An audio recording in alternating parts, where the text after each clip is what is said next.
This program contains content that may not be suitable for viewers under the age of 18. Viewer discretion is advised.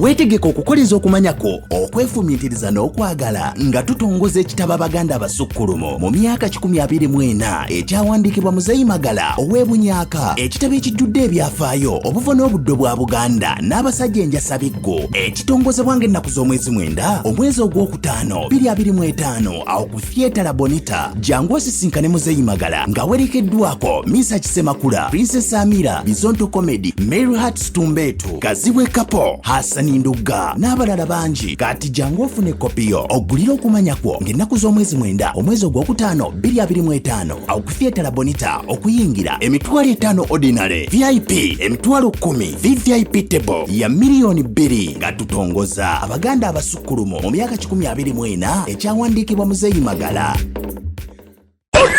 Events Talents Limited Batusako Nakongora Eddy Dance Mundabuli Kunkuna Amana Muwala Yefuda Tamulira Chigero kwa live Toronto, Canada Kuthate Gordon Mackay Road and the second edition of Emperor Orlando Experience Mainga kumina msamu kumi bila bini mwetano Gatata mude yeka Adina Jeno Omega D Okinga $9 VIP $10 Watu tasende Emiyangu saa 12 nga jagundua wata Osumula kweza e-transfer Ku emperorlando@gmail.com Okole booking izo na Kuwa mkaga nye $5 570 Awonga tuku watebo ewiyo Tugenda kuwa kulukoba Live band Ne True North Reggae Band Tosumaba DJ Wakabi DJ Selector Tim Z DJ Mandre DJ Evos Nabalala Banji Abantu Scarborough Downtown Richmond Hill, Mississauga, Durham, Shepherd, Finch, GTA, Toronto, USA, Greater Toronto, Paka, Ottawa, Guno Mukala Gwamwe, Saudi Gulu, Binono Bitekekidwa, Orlando Events Talents Limited.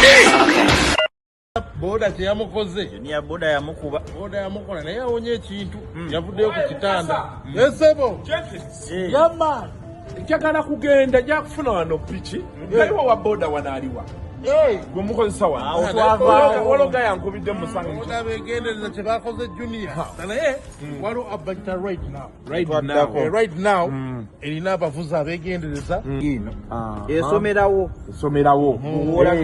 kati teekamu 4 points ngenda ku meetinga street shi ino yayiseemu dda maama najja kale tugende Jalani kumena. Otwalanzi. Kwacha obuze ekyo kibuzo. Akantwale gwe fani wa. Era ngenda. Kakati ngenda. Kantwale. Bana tujja kwatagana. Tuka malofu itamu wano. Malofu kuba oluseke luno. Yes, kale tugende.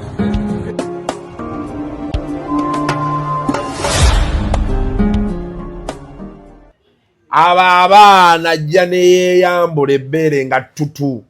Nga wasemba ddyo diraba yeyambula baati n'akuyimirira mu maaso gwe profesa n'osooka n'ogamba abadde yegenda kukola ntya wano n'olaba obulamu nga bwe bwo n'ogamba Katonda azeemu essaala zange zonna uliriza omwana alyoka akkangamu kati okamanyako nedda tetugenda waliwo kyali wange omwana yamukola akantu yali atunyumiza mu sawuna omwana yamuteeka munda ati n'asooka n'amumiimawo katini n'amunywerezamu katini baati katini yembadde ate bagiyita batya yamunyweza n'abanga amunyweza ati sajja naga kyenaguddeko enkeera bwe yakomawo tunyumiza omwana yasooka nanywezamu baati kate n'akola nga ataka akazi katini nti nangamba kasuku ngenda mugulira kawundo empya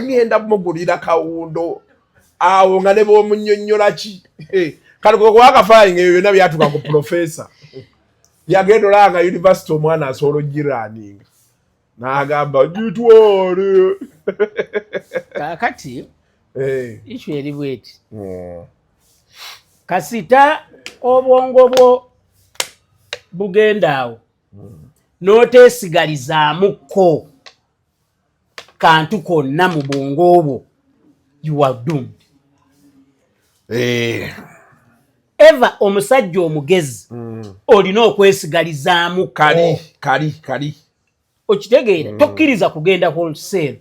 Your home is more than just a space. It's a reflection of your style, your comfort, and your dreams. At Layout Interiors, we bring those dreams to life, crafting breathtaking interiors with the perfect balance of beauty and functionality. From indoor elegance to outdoor charm, we provide premium furniture pieces tailored to your taste. And because detail matters, our Deco collection features exquisite artwork, vases, plants, lighting, and storage solutions to complete your perfect space. Plus, with our exclusive fiber pots, we ensure lasting quality and timeless designs for modern living. Transform your home with Layout Interiors, the interiors of tomorrow. Visit us today at Bukoto Kira Road, next to Lighting City, opposite TMT. Call us now or visit our showroom to explore endless possibilities.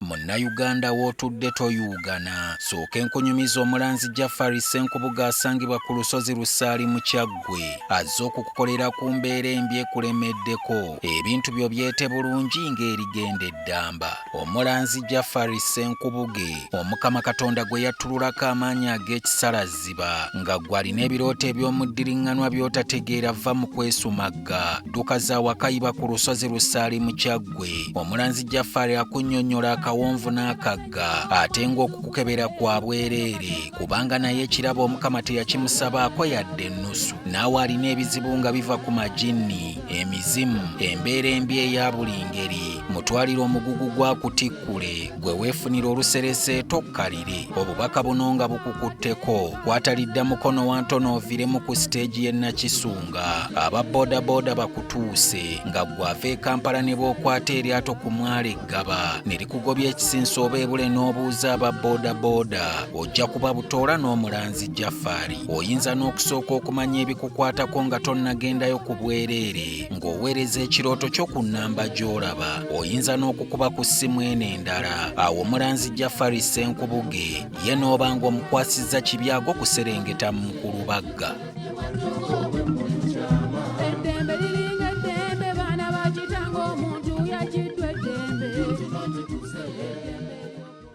Ale luzungu kade kazuku tujikole sawa namba luzungu. Luzungu tugenda muza kujjira kutoka ntoko nimbuzi ndyefu sizalisa mukazi kati ndi muto gwasasula ewange. Abakyala abo boolaba babbi abakyala weereza omuyomba enyembuto Katonda yekyembuto genda weegiwaaminge yabaweereza buno bukeeke obutini singa baabu mutwale bamusonseka mu kamwa bwonna n'abufulumiza mu nnyindo. Kibwa alina guno omuggo gwa Musa wayitista premium detergent. waliwo wanangali ebola y'akasajja kasendi kalimba bannange esendi bannange.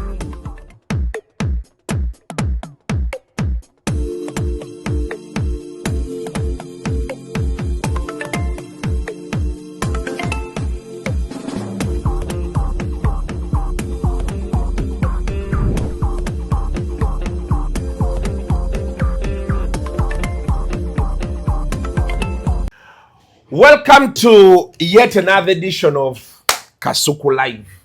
Abalaba ke twasoosa, it was action-packed. But yeah, of course, as usual, twabasuubiza nti tugenda kuba twogera marriages, why are scandals in marriages happening day in, day out. Case study gye tuyina, for example, waliwo omukyala, ndowooza amannya oba naagaleka oba egundi n'agireeta luvannyuma. Waliwo omukyala story etwagiraba ku NTV bagirwaninga nga sawe nali mukobera omukyala story nga bwetambula ngetuwulira eno ya bawe yali ambassador wa konsula wa Uganda e Zimbabwe. Konsula wa Zimbabwe mu Uganda. E Zimbabwe yamuweereza eno. Wawano konsula nga bwolaba bwe tulina Godfrey Kirumira bwe tulina anti government yeri yebere ku appointings ogikiikirire wano kyekyo kyembadde ngamba. So government ya Zimbabwe yamu appointing abagikiikirire wano. Naye nga he's a businessman. Yes. He's a rich guy at that. So afuna sente bw'afuna sente obulamu butereera afuna omukazi. Kati bino bye yatambulanga sources se omukazi n'atandika okufunangayo ba smart wire. So kati ndowooza bwe yatambula bagenda ettaki eyo ndowooza akasente nga tekakyajja mu ba smart wire wano. Kati smart wire omu akuba essimu atiisatiisa omukazi ngenda kugamba bbaawo twali twerya mbu omukazi ng'amwokyayo.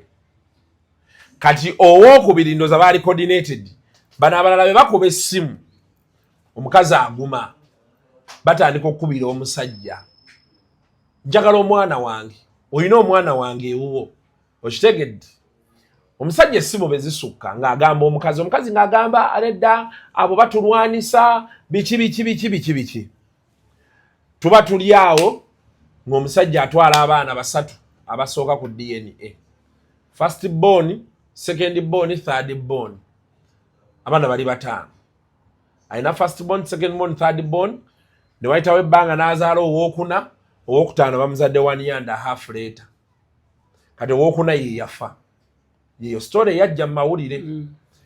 Be yatwala bano abasatu okubakola DNA nga first born yewuwe. Ababiri siki. Mu kwogerayo n'omukazi eyo story be nagiwulidde nagambye oba abasajja babeera baloge. Yavayo na offering nagamba n'abaana engeri gyenkuze nabo kamba adopting omukazi n'agaana. N'amutikka ku nnyonyi n'amuzza e Kampala n'amufunira n'apartment emuyenga. All expenses paid. Omukazi era ng'amulaga ffala. Kati omusajja alwala oli yali agati ya dropping awo kilo 2 mwezi. Yali ku 7 ekyo yena akikola afa bufi. Baddamu mulaba bu yali agenda ffa. Era yali agala kukola DNA ey'abaana abalala abasawo ne bamugamba shoko gy'olimu n'embeera gy'olimu bonna eyongerayo ogenda ffa. Mukwe kubanga aguma. Kati bafayiringa for divorce. Omusajja ateekayo divorce. Mu kufayiringa for divorce balina ennyumba gye baali baagula embuya ne bagimenya. Baddamu bagizimba. Omusajja addamu gizimba. Kati construction company gye yali afunye engineer ku site yali mukazi. Kati omukazi bamugamba bano banne nti omanyi genda oyingire ennyumba eyo nga bukyali. Ekitali ekyo tolina kyogenda funa yasangayo n'omukazi. Basangayo omukazi amuvumye vaayo oli amugamba nedda amateeka sigajja wuwo. Kati omusajja oyo mugwa matu agamba ennyumba yenkanyiyingire nga bwendi.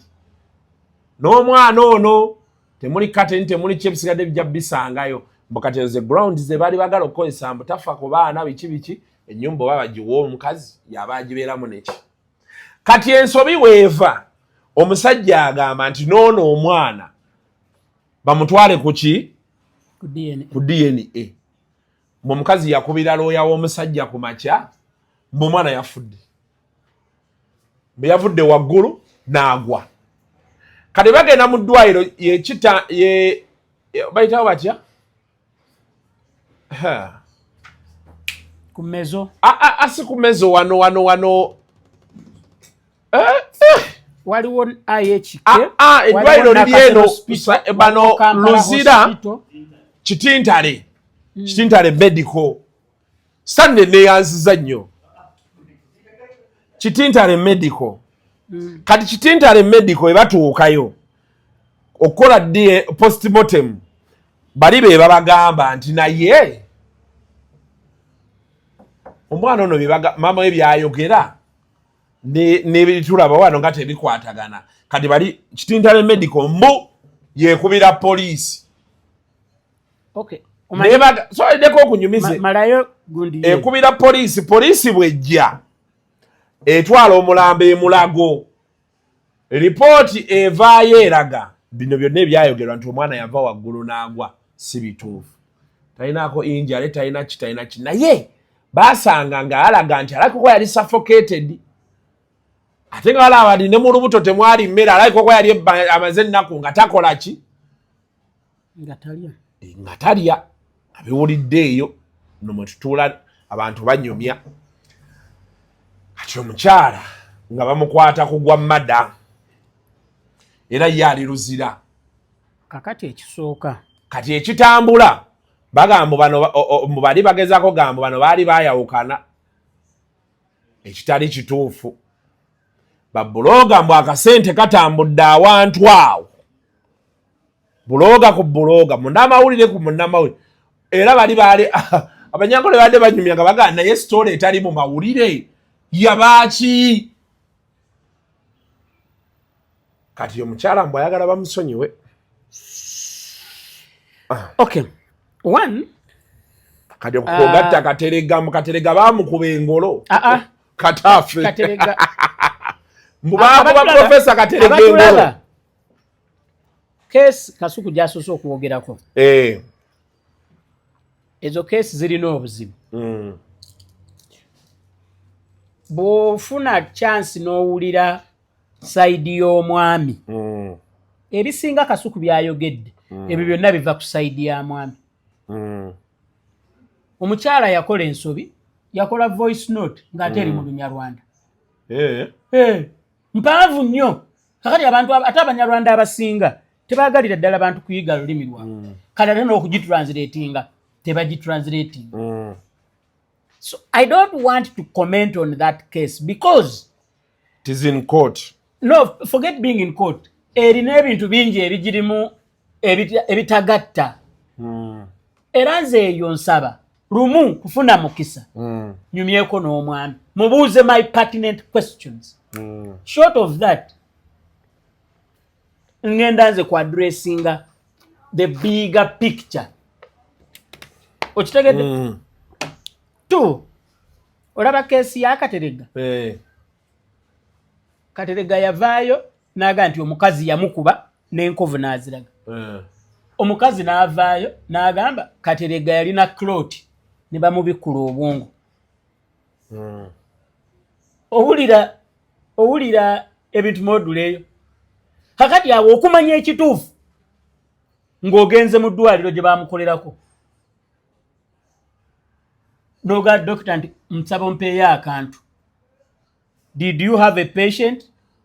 These names, this age, wamujjanjaba naki professionally kitasoboka. Kakati nze case studies affe sigenda kuzibeerako naye nze ngenda kuwa ekitabudde amaka the bigger picture. Ekitabudde amaka. One, as a student of history, abantu mbazaayo omanyi bw'oba tomanyi history tosobola kumanya kigenda mu maaso. Okyusizaamu abantu bakozesa nnyo as a student of economics, as a student of psychology. Awo nja kulekerawo awo. As a student of politics. Abo bwe bali ate waliwo n'abacriminology ba Stanley Ndugu. As a student of crime and investigation. Investigative journalism. Nakugamba ekyatuuka ku Stanley. Mayina n'ennyumya ebya Spark abantu ne bagamba nti Kasuku weeyogeza. Ne mbaga bendi baleetere ya Stanley mulitya. Naye bamukubako ku elbow. Bamugye ku crime and investigation. Bamugaye genda okulire sports. Agende mu myala gye Nakivu nga gyagasakira. Yabagamba middle finger. Middle finger, I'll see you around. Navuga benzi n'afuluma. Teyadda ne guno gwaka. Nesta ndo yona yasaana mwa okwata yakantu. nakuba ku mboze n'omutwala mpola kati omusajja ali kati Stanley yagamba olamumanyi abantu obaleka biki embozi anaginyumya eyo omukwata mpola naye gwe omanye enkokolo eziba ku mulimu omuntu okujja nti oripootinga crime nakuba mu sport nga tomanyi na Cristiano Ronaldo yani Wakati Stanley tamanyi Mbappe mubuze nti Mbappe yani Cristiano Ronaldo ayinza omumanya kyawulira abantu nga bamunyumyako naye kwe saawa no njagala random losanga omuntu yenna omubuuze mpa ku first 11 ya Uganda Cranes owulire nze manyimu Okero yekka pozi ne kipa Lukwago bemanyi kati nze nkyali ku Onyango yavaako mujjamu kati saawa eno nga tukugamba nti Sendi tuyambe talk show otureportingire ku byemizannyo genda kufufa era okujjako okubuuza ku mukwano gwange Eddy Watson nembuuza ku Ahmed Hussein yiba naye Ahmed Hussein yali atya yali gamanyi okumbuuzaako ku WhatsApp bali mu ssente abo kati I'm happy for them naye bwe tuddayo wali ku mulamwa abatulaba problem eriwo nti the institution of marriage to a certain extent egenda efuuka the institution of greed and it's not a mistake ti abantu abasinga kasita wabaawo nnyo ssente entalo zeeyongera why omukazi atandika okubikaminga greedy and where is this coming from in the 90s the 80s awo abakazi batandika okufuuka ababbi mu 90s awo ale 90s njabanyumizaayo because of the respect ate n'omuntu nga yafa waliwo ko celebrity omukazi yamutega muwala we ne bagamba nti Gayi yakwata omwana yayagala omwana ataneetuuka bino nga bitula ebya Hajati ne Haji kakati tebyakabaawo akati Gayi mutonvaamu nga Gayi seba balina omusikamu baali baagala kutwala nnyumba naye n'alaajana nnyo n'obawo abantu abakulu awo babiyingiramu ne babatemerayo omukazi bamutemera eddene naye omanyi nnaku z'omubbi zibaana later on it came round nti actually omwana mukulu ate n'omwana baatega mutegi nga baagala kubba ono kakati ekyo baakikolanga mu 90s calculating awo gwe kitwale nti kyaliwo mu 90 kati tuli mu 2025 gy'emyaka emeka 2025 minus 1990 emyaka 35 kakati gattako omwana oli yalinanga 18 35 plus 18 kale batukube 53 kakati okiraba nti omukazi owa 53 azaala omwana n'amutega kasuku bakubbe kisoboka bulungi nga naye maama we yamutegako Samuweya okifuna kyeggamba kati naye n'azaala omwana mukazi owa 53 olwaleero asobola okubeera n'omwana owa 25 naye n'amutega awantu abbe kwegamba nekijja nga kitambula obuzibu bwe twafuna wajjawo ekigambo kya women emancipation awo buli muntu ekyo ekigambo kivolaba nze saagala bigambo ebyo biri ambiguous buli muntu yakipasivinga bubwe abakazi abamu to them it meant nti women emancipation kitegeeza ennyumba gy'olina tugirina babiri era ye yeeraba nga gwe bwoba mu ddiiro ye ng'ali mu dining aba alabawo ne lulayini awo bwati n'agamba bedroom ey'abaana eddeeno zina ebbiri ez'abaana ziddeeno kati ye n'asigala mu dining ne master bedroom. Fumbiro lino tulikola tutya naga nti awo tukutulira mu bathroom ne toilet ebadde nti bathroom eri separate ne toilet separate kati ne bibeera twin wano manyi toilet ezo zibeeramu nga ne bathroom mweri ye omukazi mba mutuddawo nga ye byalimu gw'otudde onywa katunda naye nga ye apima nju bwagikutulamu alaba oba n'ekisenge kijaawo kati women emancipation to some people meant greed. Abakazi kwagala kubeera nti nabo bafuna balina akantu. Akati ne wajjawo ekizibu ekirala ekya social media. Social media is very good. I for one am eating from social media. Yeah. You and so many others, we are eating from social media.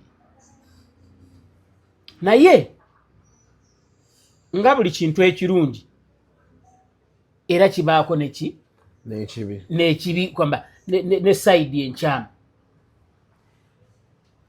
Story zijja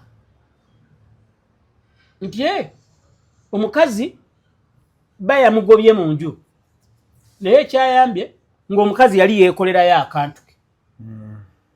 Kati n'omukazi omulala n'alabirako n'ayiga nti olina okubayo n'akantuko. Tye omugagga gundi bwe batabuse n'omukazi tye omulamuzi yagambye ti ekizimbe ekyokunkuluma kya mukazi ekyokunasa kyeky'omusajja. Kitegeeza abo muba n'omusajja ng'alina ebizimbe bibiri osobola okufuna ekizimbe ye mbonaabona kino n'omusajja ng'omukazi atandika kuluka.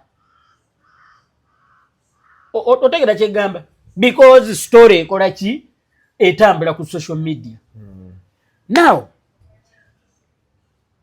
ne tujja tufuna aba trend setters. Kino saagala muntegeere bubi. Ngenda kwogera ku Shira Gashumba. I'm not attacking Shira Gashumba. I don't have any problem with Shira Gashumba. I've commented about her in the past. That is in the past. Now kyenjogerako it's a general thing. For instance, Shira yavaayo n'agamba nti we packaging bulungi omusajja akuwa $2,000,000 nga Shira atudde anywa champagne mwali mu ntebe eri very soft eri comfortable nga wonna we muli omuntu alabe ekifaananyi okitegeera oba mwatostingana kwati one point obviously abantu abafollowinga Shira bamumanyi nti ali waggulu high end ate agenda n'akola ebintu kwegamba ebifuukuula abantu emitima n'asanga omuntu oba yasanga Shalom oba yasanga Ntambi n'amuwa £200 noti mu za Uganda mu pounds mu dollars. Nze nalabako omwana lumu gayi yajjayo $10 n'ajjayo n'emitwalo 5 egya Uganda namugamba londako omwana n'akwata $10 katanfe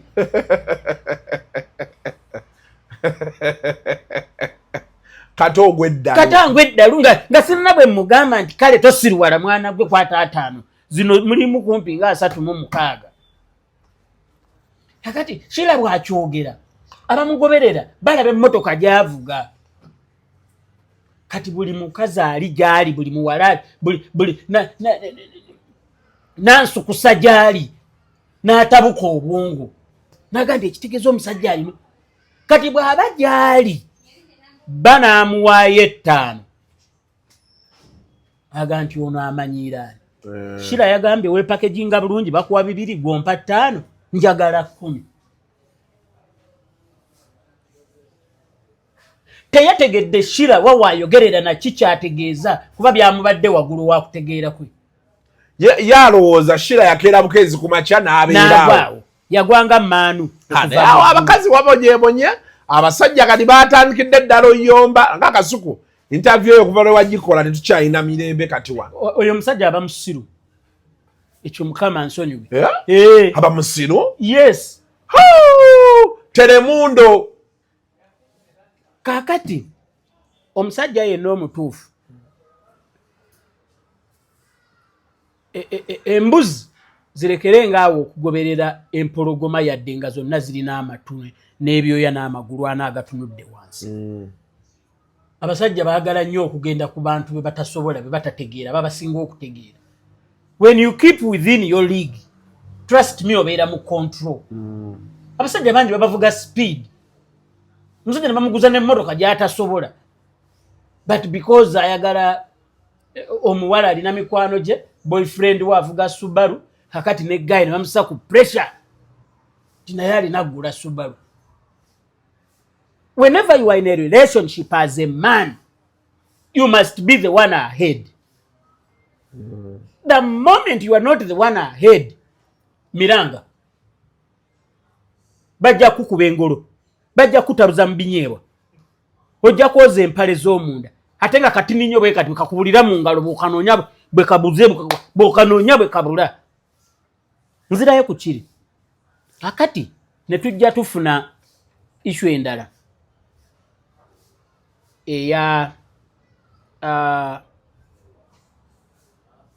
age difference ne relationship etandikirawa. Kansooke ku age difference. Mu case study zaffe ebbiri emu ku zo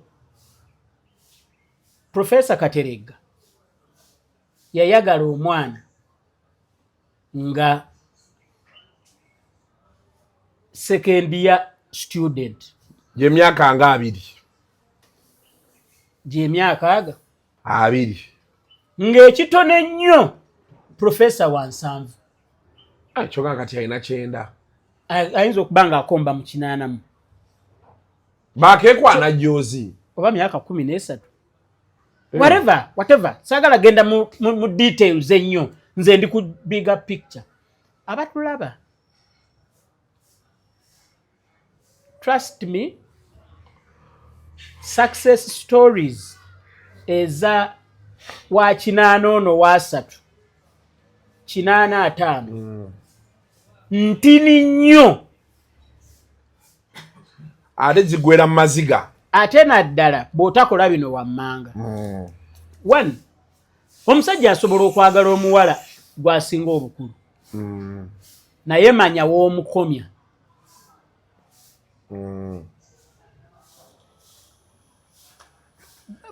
Don't take that underage. Njana muyita underage. Ate n'omufuula mukyala. N'omuteeka mu business. N'omuwa amaanyi nga ali in charge of finance and what. Anti omanyi lwaki eyo tekisoboka? Abaana ajja ne yeeyambula ebbeere nga ttutu nga wasemba ddyo ddiraba. Yeeyambula baati n'akuyimirira mu maaso gwe profesa n'osooka n'ogamba abanaye genda kukola ntya wano n'olaba obulamu nga bwe bwo n'ogamba Katonda azeemu essaala zange zonna. Uliriza omwana alyoka akkangamu kati okamanyako nedda tetugenda. Waliwo kyali wange omwana yamukola akantu yali atunyumiza mu sawuna. Omwana yamuteeka munda ati n'asooka n'amumiimawo katini n'amunywerezamu katini baati katini yembadde ate bagiyita batya yamunyweza n'abanga amunyweza ati sajja naga kyennaguddeko enkeera bwe yakomawo tunyumiza omwana yasooka nanywezamu baati kate n'akola nga ataka akazi katini nti nangamba Kasuku ngenda mugulira kawundo empya ngenda mugulira kawundo awo nga ne b'omunnyonnyola ki kale kwakafaayi ebyo byonna byatuka ku profesa yagenda olanga university omwana asobola ogiraaninga n'agamba gitwale kakati ishu eri bweti kasita obwongo bwo bugenda awo n'oteesigalizaamuko kantu konna mu bwongo obwo you are doomed.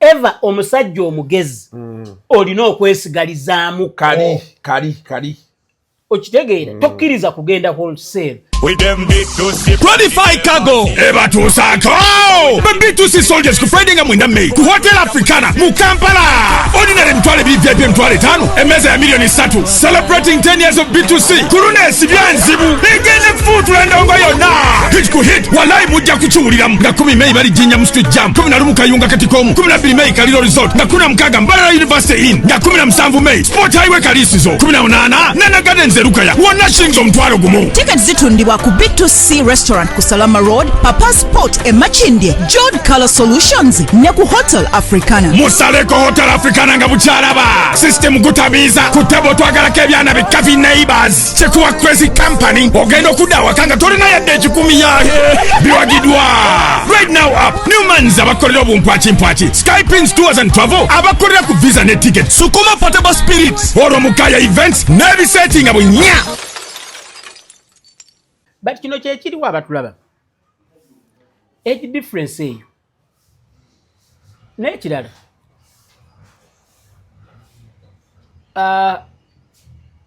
toteeka mukyala wo in a very powerful position in your core business. Trust me, ever tuti abantu balina nnyo kino nti abantu babba. Problem eriwo omukozi bw'akubba mwangu wa kugoba. Naye omukazi bw'akubba tagobeka. Omukazi bw'akubba bw'ogezaako mugoba sebo amateeka gajjayo tayogeranga mukozi ayogeranga mukyala. Ofuna bulungi? So mistake esooka emyaka gyasuka obungi. Fenna tukimanyi ti omukazi 30 to 50 libido ebeera eyambuka. Okiwulira? Omusajja 50 to 70 libido ebeera ekkirira. Nga yakuzuukusa buzuukusa. Era ekkirira. Kakati gwe ogenza ofunye omuwala wa sekendiya. Okiraba? Kati wabaweyo mismatch in the bedroom. And most men, the moment she can't satisfy the wife in the bedroom, are compensating na sente, na kumuwa motoka, na kumuti wa bifo by'amaanyi, kwegamba ngabo gandi wagumbulizi kyali nakya bamunywanyi olwokuba talina maanyi waliwo yageetaagira n'alabawo gaasobola omuwa n'amuwaago. It ends up nga atali entrapped. Bino abatulaba bw'oba tobitegeera bireke. Gwe bw'obanga olinamu ky'oyigamu gwe kiyigemu osirika omanye. What do you do? Omuwala mukwane bw'oba omukwane. Toteeka muwala oyo muto mu position ya mukyalawo. Ne bw'obanga tolinaayo mukazi ono muteeke mu picture ya girlfriend. Waba abeera tavaawo talabikira anywhere mu picture ya mukyala. Omanyi waliyo abantu nga osangayo omuwala omugezi ng'akugamba nina omusajja naye ng'ekyamazima tewali. Naye ng'omanyi lwaki ng'ayagala kukuumira mu boyfriend zone awo. Abawala bangi babikola ennaku zino. Nina omusajja ng'alina abasajja abavubuka be nga 8 naye nga bonna abagamba eki nina omusajja. Ate abamu abagezi akikola n'okikola ng'ekigendererwa olumu bw'omukubira akuweereza bweza ka message am home can't talk waali. Speed kwogirako essimu eyo ogimanyi nga bagambye am home waali. He traveled. Are you free? I see you today. We can spend the whole night. No jango chest tampinga guy yatambudde mutalimu kumbe tewali musajja. Wala akuzinira ku ntoyize. Naye abachangira awo bantu 8. Kakati namwe abasajja you have to pick some of these tactics. Bwoba okwanya omwana nga age difference nene nnyo tomujja ku girlfriend mukuumirawo. Then tapu endala ejja eri bweti olwaleero abakazi abasinga baafuuka babbi. These are some of the bitter truth ezindeetera okuclashinga n'abantu kubanga njogera ki mazima. Tabu ejjejja bweti omuwala ye ayinza okuba nga talina tabu naye alina abamwetoolodde, alina abeewaabwe, alina baganda be. Si buli muntu mukulu olwaleero nti mukakkamu nti mutegeevu. Abantu abakulu abamu nabo babbi, balaba abaana baabwe nga conduit ebyabalema abaana babibatuuseeko. What happens? Gwe okuze myaka gigenda 6, 7, 8. Obviously ffenna tukimanyi kasita omuntu asukka 6 okuga nti yafudde tewaba shock. Wabula ono ye ali mu 3 oli adduka ayingira 7 ono ayingira 3 okiwulira?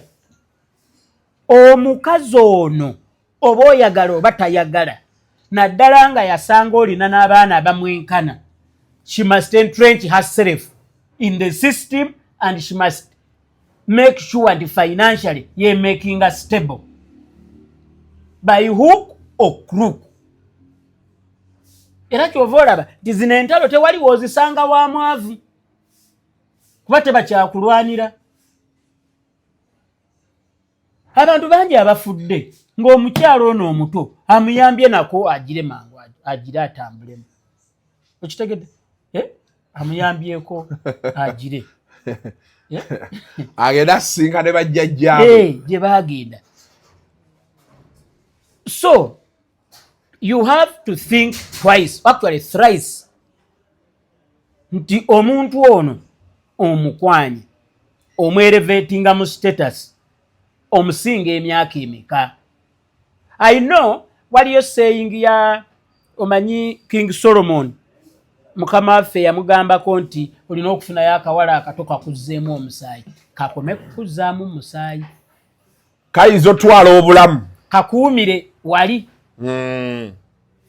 Okitegeera? So ono akulaba okaddiwa yakyaliwo, yeebuuza bw'ovaawo asigala atya.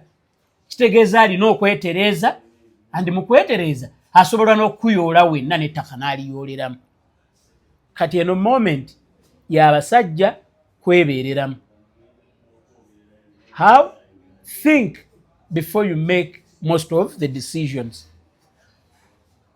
Ekirala, it is better to be bold in the early stages of a relationship than okangaza nga relationship egenze ewala.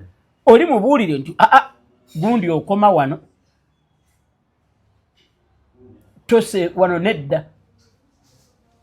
If the business is big, abasajja mulekeraawo, naddala abasajja bamu abataasomako, mulekeraawo okuleetanga abakyala because ye yasomako n'omuteeka in positions of power.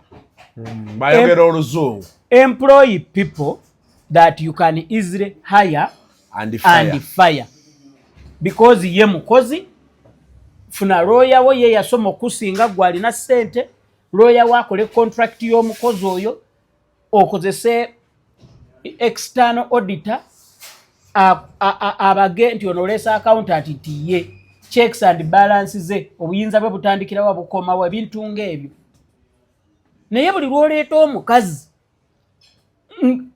ye bw'anaatuuka okwagala omugoba, trust me, business mugikutulamu n'amaka ne mugakutulamu. So waliwo akantu kootera okwogera ennyo nti gwe ewuwo ne be kiba kikopo. Nze wange obuyinza bwange buli clearly demarcated. Nze ogwange gwakunoonya ssente, omukyala yasaasaanya.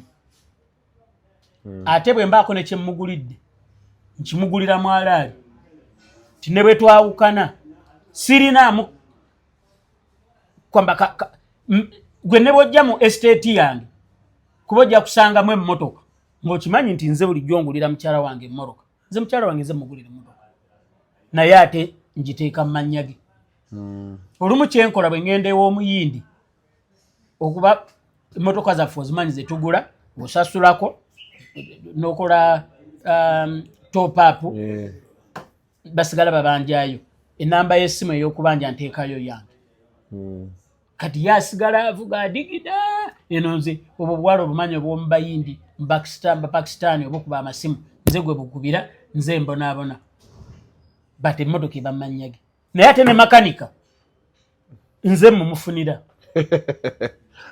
nze njikanika ate ye makanika amwagazayo tomanyi abasajja omukazi ssebo bw'otegendereza nze omusajja yakubirako mukwano gwange essimu omusajja yakubira mukazi w'essimu n'amubuuza nti otuuse bulungi omukazi naddamu nti ye ntuuse bulungi makanika gayi n'abuuza ani oyo omukazi n'amugamba makanika ekitamanyibwa oba ddala makanika ate ayinza n'okuba makanika ng'ono owa Titi gwe yayimba makanika wange ng'akanika mukazi okitegeera kati nze making sure era emmoroka ya mukyala wange neefana kati essaawa eno nafuna problem akubira nze gwakubira nenkubira makanika nemulagirira emmoroka weeri ne bagijjawo ne bagikanika bwe baba baluddeyo omukyala nankubira bano ng'emmoroka tebagikomyawo njagala genda kukima baana nemukubira paka lweddamu nemutuukako tamanyi nabyefa era olw'olumu nze njivugamu nomugamba nga mpula emmoroka ekaaba breaks tibulijjo mpulire tinakando kagira kwi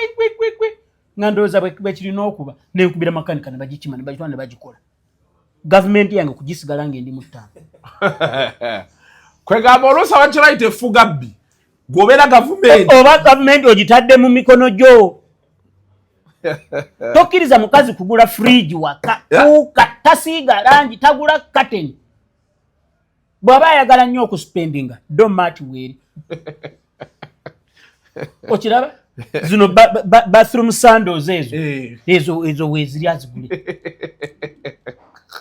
okiwulira bw'aba ayagala okuspendinga omanyi kino ki toilet maati kino kyolinyako ekyebyoyo ekyo ng'oli ku toilet ebyabigule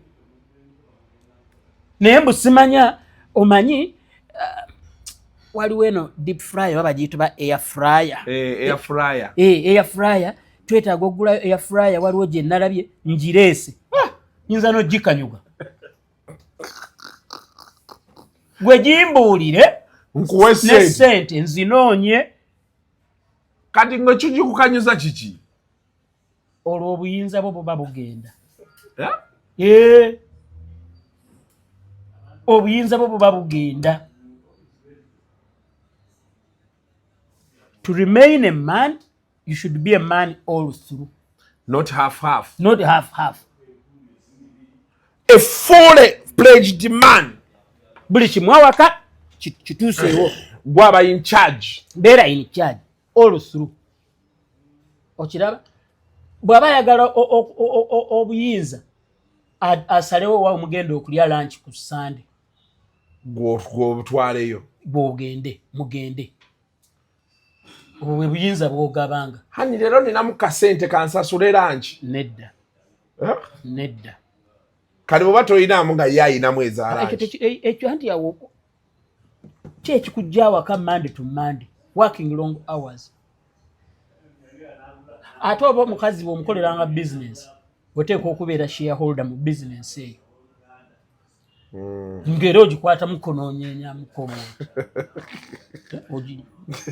okitegeera okitegedde kabavume ggwe leero I don't care abakazi era ako kasendi omwo bwe kayimpawalira kafuba omukazi naye nga musanyufu muzibu ali happy nze ndi omu ku basajja abatono ennyo any minute any time nze nkubira mukyala wange essimu ne mubuuza are you happy in your marriage naddamu nti positive with a smile lumu omusajja yansiba emitwalo aga 5 tuli mu bbaala endongo ekaaba nenjijjayo ne mbagamba tugende mu ttooyi nze eyazisiba ne reefu nenga reefu kwata emitwalo 5 nenjibalagaza yava mu tulo ne mga bebi ndi wano ndi mu bbaala mwenge gutambula naye are you happy in your marriage nangamba yes I'm happy namugamba kale beera bulungi nayingira essaawa yonna nenzija ku ne bampa 5 gange mba mpita mu ne bangandi tusooka zinywa banywako 2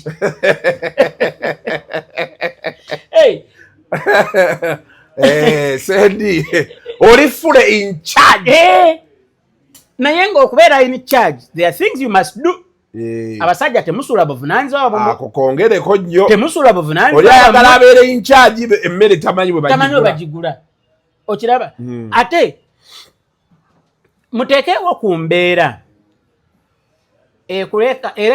erekera omukazi kugamba akubbemuko okiraba omusajja n'ogenda n'ogula omunyu n'ogula ne pantline z'omukazi n'ogula sukaali n'ogula ettooke n'ogula ebyenda n'ogula colgate n'ogula obutungulu omusajja mukulu bakusanga oli ku gundi ku nnyama totemaawo ate ntemera wano eno omulala bwajja bwakuyisaamu enkwawo nedda kola sente mutegeeragana ogambe shopping ya wiiki sente meka kwata sente muwe ng'okimanyi yamanye bwana ng'okimanyi nti maybe ayinza okuba nga ali awo 5 7 ate oluusi osobola nno n'okugula emmere nga tolyayo wiiki nnamba okoma ku breakfast anti kakati nze ate n'obuzibu nze ntwala abaana bange kusomera awo era olw'olumu maaga eno bwe banteekera breakfast yange kunteera something in this mag kale abasajja bamubayomba n'emmere wano mugikoza n'omugamba sebo waliwo abasigalawo ebyo tebabibuuza obwo bukopi bwewaabwe babuleke gwe omukazi kwatayo ssente mutegeeragane nti bweziti gwamanyi kino nakino muwe nze ate olumu olaba waliwo sukaali we yalinnyira ebbeeyi kati tuli ku sawuna abantu beesaza oluguje sukaali Museveni bigirire sukaali yalinnya ebbeeyi kiro ya sukaali siringi 9 kinesiriikirira bengamba emboozi njingiddemu nti nze sigula sukaali simanyi bbeeyi nenfuluma sawuna nenfuna essimu yange nemukura mugamba wayi soka omuli sukaali agula mmeka tyamukolite ali 9 ate luli abadde agula mmeka tyabadde mu 4 tiye bayongeza tiye kati wiiki 3 kyoke nenzira emboozi nenjiyingira naye toyinza kujja sukaali ku 14 n'omuteeka 9 tuba tubonaabona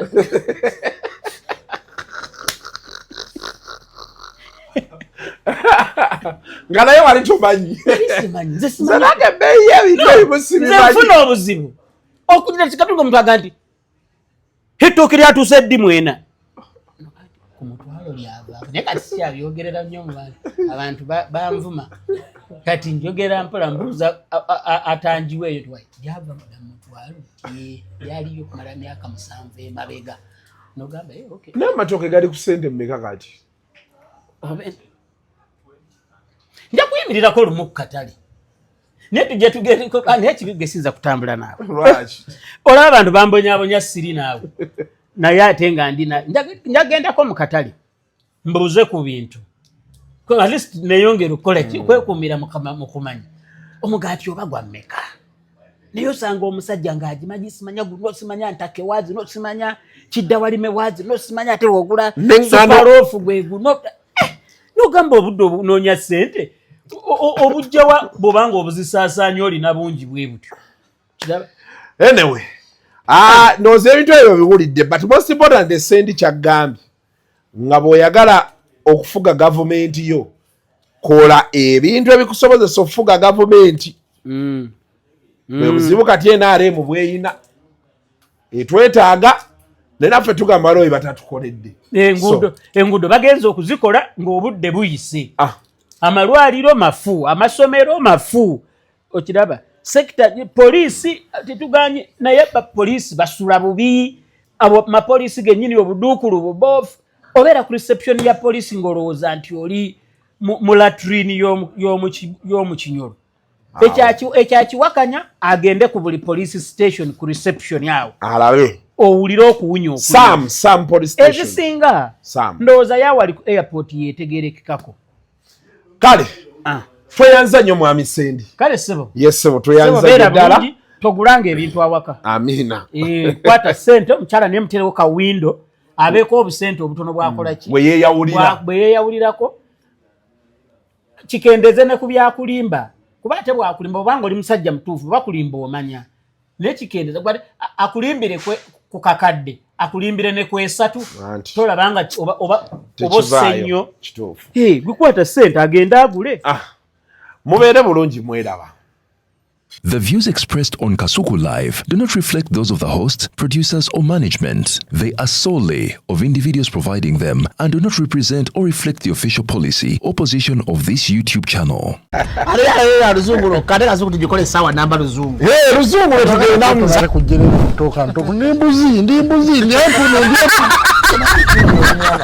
Sizalisa mukazi kati ndi muto gwasa sule ewange akyala abubuula bababbi abakyala werezo omuyomba enyembuto katonda yekyembuto genda wegiwaminge yabaweereza buno bukeeke obutini singa baabumutwale bamumusonseka mu kamwa bwonna n'abufulumiza mu nnyindo. Sakibwa alina guno omuggo gwa Musa wayitista premium detergent.